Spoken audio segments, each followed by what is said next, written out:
Nah, terkait dengan keutamaan Al-Quran ini ada cerita Mas, Mbak. Ya. Jadi ini terjadinya di luar negeri, tidak di Indonesia.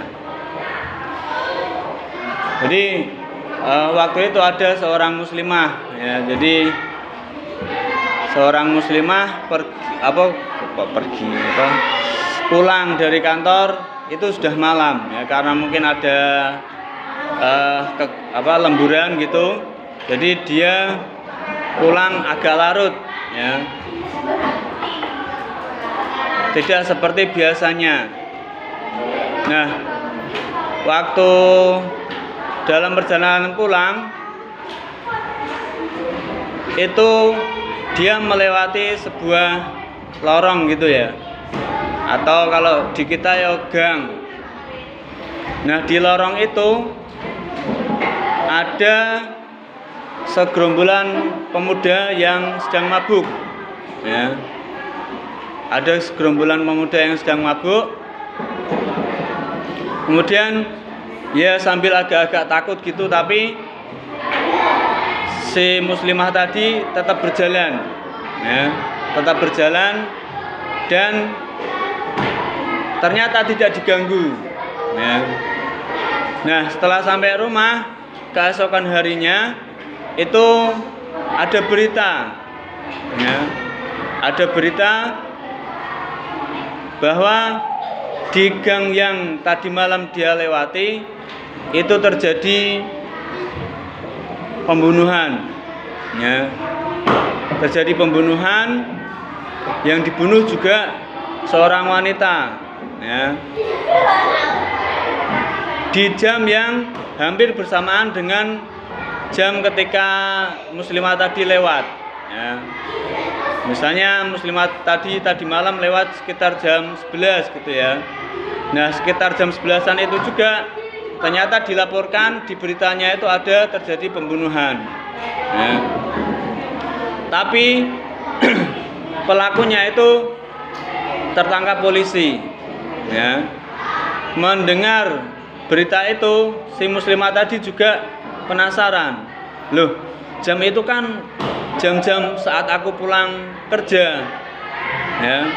Terus penasaran, karena penasaran si muslimah tadi mendatangi pelakunya, ya. Terus tanya, Mas, ini coro Indonesia nih, tadi malam itu saya juga lewat situ, tapi kok kamu udah ganggu saya gitu ya. Ya. Enggak, saya enggak berani. Karena saya melihat di belakangmu itu ada sosok yang besar, tinggi besar, ya. Jadi saya tidak berani mengganggu, ya. Terus tinggi besar kan si muslimahnya agak bingung juga. Nah, padahal kan saya jalan sendiri, masa ada makhluk tinggi besar gitu ya.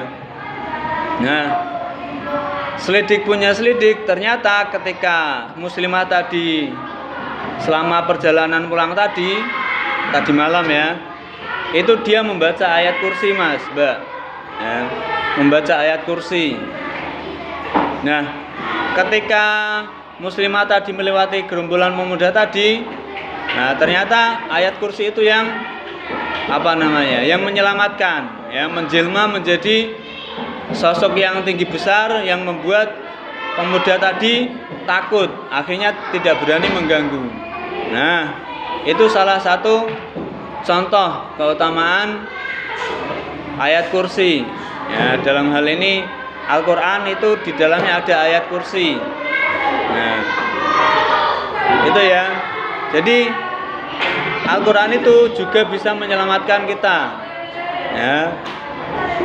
Al-Quran itu bisa menyelamatkan kita, bisa memberi syafaat kepada kita kelak nanti di akhirat. Nah, oleh karena itu kalian yang baik sekarang yang tahfidz maupun tartil itu semuanya baik, ya, silahkan kalian tekuni.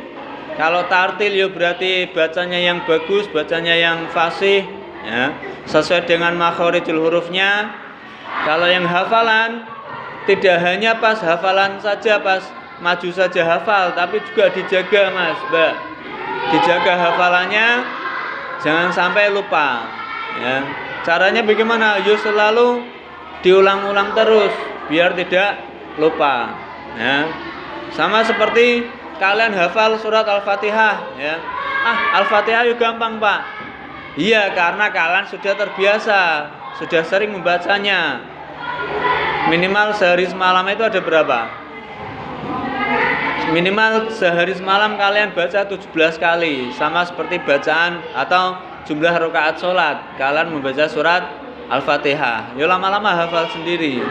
Ya, gitu. Walaupun mungkin tidak diharokati, kalian tetap bisa baca tulisan surat Al-Fatihah itu.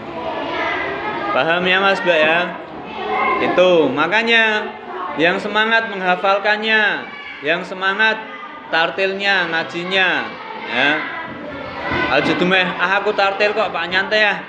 Tidak, ya tartil pun kalau bacanya kalian salah-salah, tidak sesuai makhrajul hurufnya, itu bisa menjadi mudarat atau akan mencelakakan diri kita sendiri kalau bacaannya tidak benar, ya, akan berdosa. Paham ya?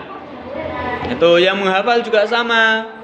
Yang menghafal juga kalau sampai hafalannya lupa itu bahaya juga, ya. Makanya jangan sampai lupa. Paham ya?